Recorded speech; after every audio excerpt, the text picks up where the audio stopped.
一位公安局长靠一桌酒局直接瘫痪了敌人的2个主力团。他没有动用一枪一弹，只是在天黑前把敌军的2个核心团长请到饭店吃了一顿饭，打了几把牌。大家尽兴的玩耍，不醉不归。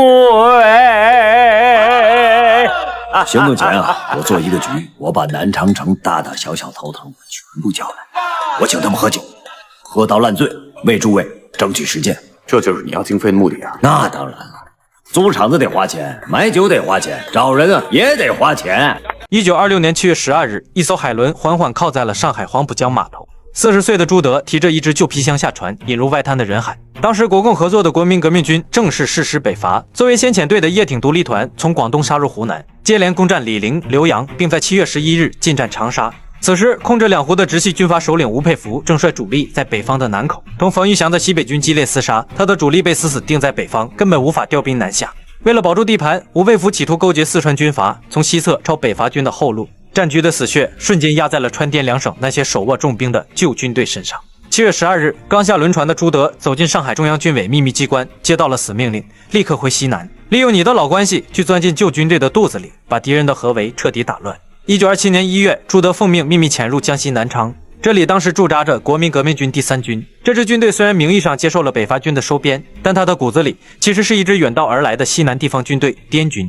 第3军的总指挥叫朱培德，手下的主力师长叫王军、金汉鼎。这几位手握重兵的军阀一听说朱德到了南昌，非但没有防范，反而连夜备下好酒席，恭恭敬敬地把朱德迎进府邸。因为在他们的圈子里，朱德拥有别人无法替代的资历。在旧军队里混，最铁的防线不是拜把子，而是军校同窗。朱培德、王军、金汉鼎全都是朱德在云南陆军讲武堂的同班同学。论资历，朱德当年不仅是高材生，还在护国战争中当过少将旅长。这些老同学见了他，必须按规矩叫一声老长官。为了照顾这位老长官，老同学们双手奉上了2个极有分量的实权职位：南昌市公安局长以及第3军军官教育团团长。这相当于军队内部的军校分校，专门负责培训全军的基层连长、排长。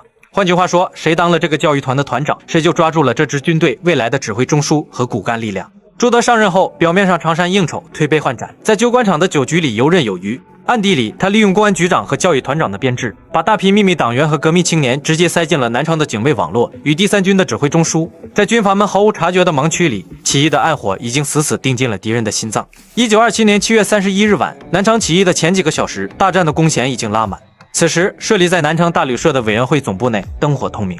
作为前委书记的周恩来正同贺龙、叶挺、恽代英等人进行最后的军事部署，将起义时间死定在8月1日凌晨2点。为了给总指挥部的军事行动争取到最充分的突然性，南昌市公安局长朱德把敌军的2个核心团长死定在了饭桌上。7月31日下午，朱德利用自己南昌市公安局长和滇军老大哥的身份，在南昌嘉宾路饭店开了一桌酒席。他派人去请第23团团长卢泽明、第24团团长肖万里，理由很简单，老长官请客，喝酒叙旧。这2个团长对老同学、老长官毫无戒备，准时赴宴。酒过3巡，朱德不仅陪他们喝酒，还主动拉开阵势陪他们打牌。深夜11点多，敌第3军副官突然慌慌张张冲进包间，向2名团长报告，城内发现异常，好像有人要搞事情。2个团长当场脸色大变，扔下牌就想回应指挥。朱德非常镇定，一边端起酒杯，一边用极其松弛的语气说：“南昌有我这个公安局长在，能出什么大事？外面谣言多了去了，2位兄弟不要惊慌，再喝2杯，我派人去查。”就是这一番心理博弈，硬生生把这2个团长又在饭桌上按住了将近1个小时。当2个团长最终发觉不对，强行离奇赶回军营时，已经到了午夜大限，起义军的交通封锁线已经拉起，2人的指挥机能彻底瘫痪。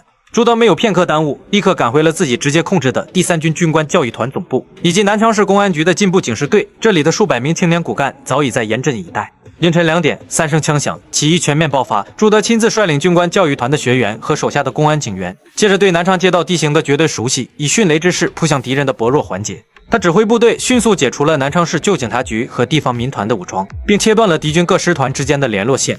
随后，他配合贺龙的第20军、叶挺的第24师，将失去指挥官的敌军23团、24团分割包围在营房之内，迫使顽抗的3军迅速缴械。当清晨的曙光照进南昌，周恩来在前线指挥的大局，与朱德在后方锁死敌军主官的精妙配合，让中国共产党领导武装反抗的第一枪，在敌人的眼皮子底下完成了战略突围。一个崭新的建军时代在枪声中拉开大幕。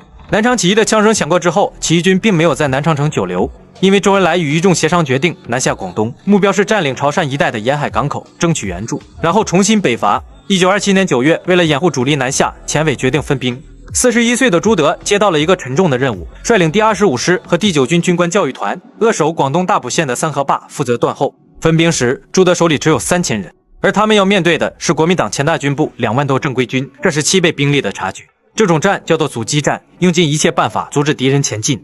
2万打3000，在当时任何一个理性的军事专家眼里，这根本不叫战役，这叫单方面的屠杀。钱大军在指挥部里很轻松，他觉得这种买卖太划算了。今天开打，过几天自己就能去广州喝早茶。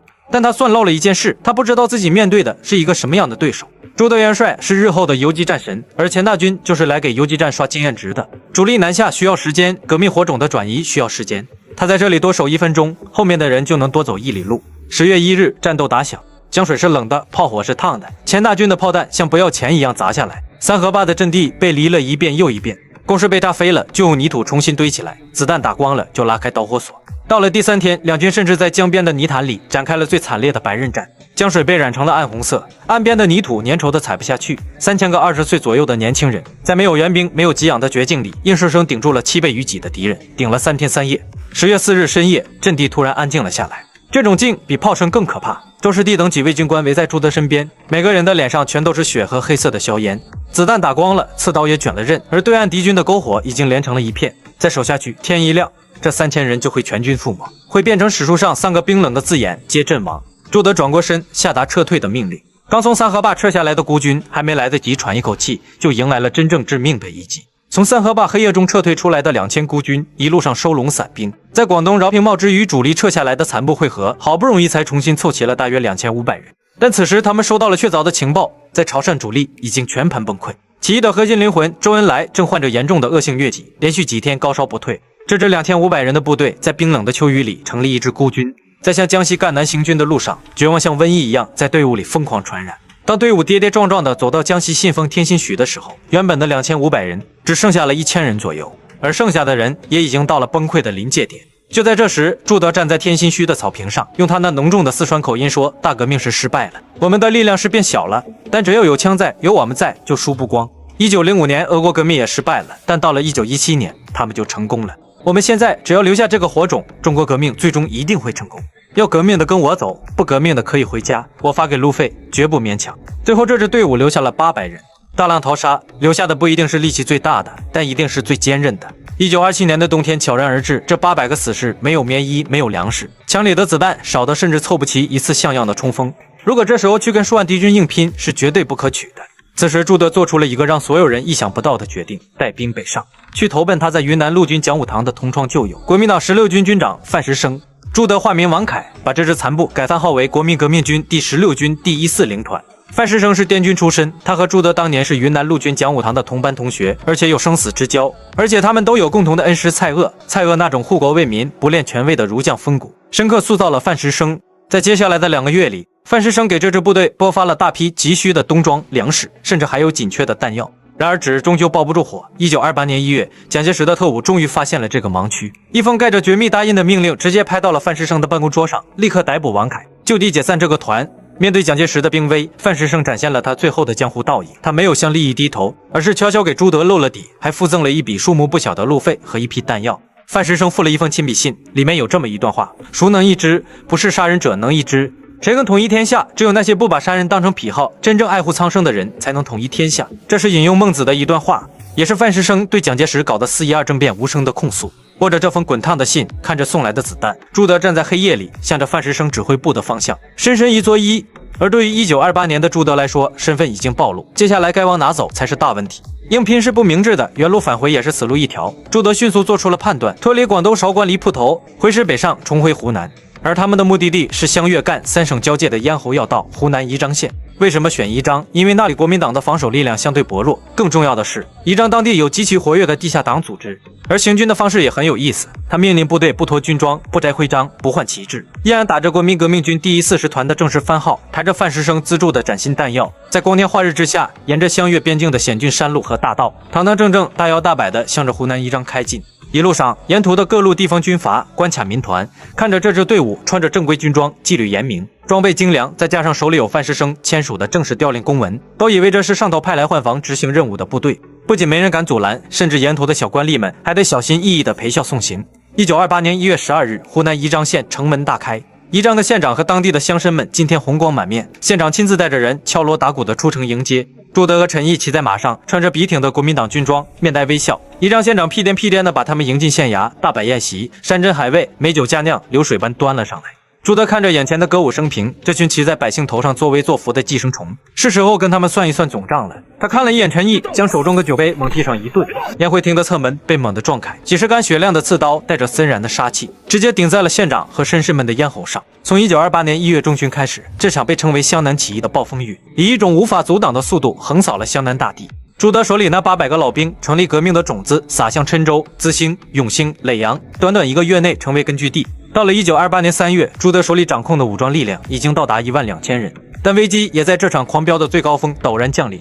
湘南丢了5座县城，在南京得知消息的蒋介石震怒，他当即拍了桌子，调动湘粤2省最精锐的部队。北面是湖南军阀鲁涤平、刘建绪的精锐主力，南面是广东军阀李济深的清剿大军。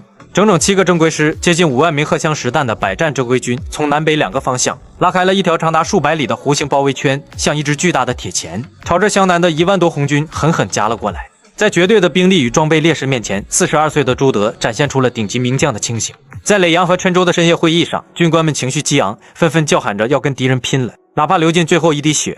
朱德猛地一拍桌子，声音低沉却带着不容置疑的威严：拼？拿什么拼？用乡亲们去赌敌人的机关枪吗？我们好不容易攒下来的这点革命家底，不是拿来图一时痛快送死的，坚决反对无谓牺牲。我们不跟他们打阵地战，我们去罗霄山脉，去井冈山，去找毛泽东。1928年3月下旬，一场中国史上罕见的大撤退、大迁移拉开了序幕。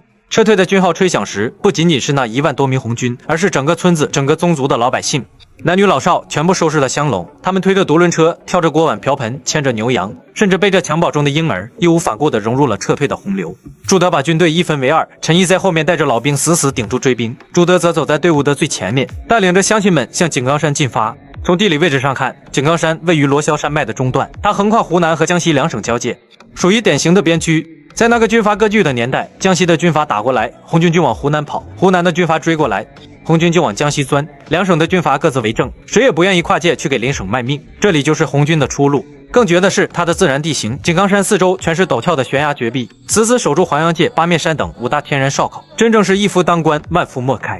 里面散落着慈平大井、小井等好几个平坦的绿色山间盆地，有水有田，能种粮。只要关起门来，这就是一个能自给自足、易守难攻的天然大堡垒。所以毛主席的战略眼光是那个时代无与伦比的存在。1928年4月下旬，宁冈龙市的大樟树下，历史的镜头在这一刻定格。毛泽东站在路边，山路的尽头，那个黑红面孔、穿着草鞋、挑着扁担的老兵朱德大步走来。南昌起义遗留的正规军钢骨与秋收起义播下的工农火种，终于在罗霄山脉的最高处轰然汇合。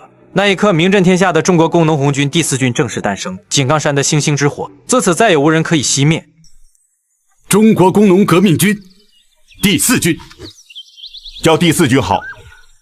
敌人听说第4军，以为起码有第1军、第2军、第3军，可以虚张声势，吓唬吓唬敌人嘛。是，